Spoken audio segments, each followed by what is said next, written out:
Triple dynamic branch. The triple dynamic branch, or three-legged trouser, is a duct assembly that divides the airflow into three. It is made from a straight duct with dimension Z and also two elbow ducts with dimensions X and Y respectively. The first step is to add the external measurements of the three airflow outlets, X, Y and Z. The result will be called B.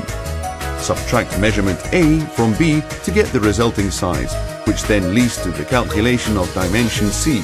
Measurement C must be divided by 4 and is then called D.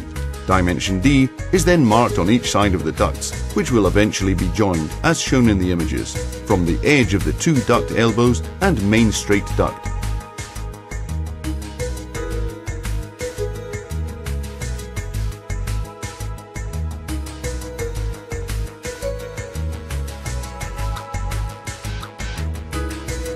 Duct elbows X and Y are then cut following this line.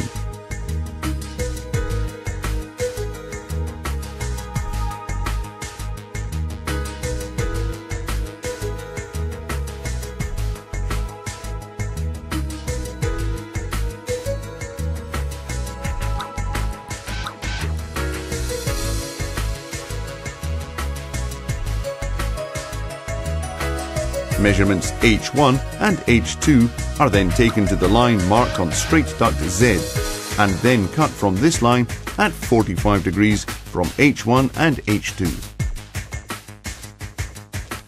Dimension D will intersect with the other lines marked H and H2. H and H2 are the points at which the ducts intersect. This intersected area needs to be cut out using the CLIMAVER knife or white label tool.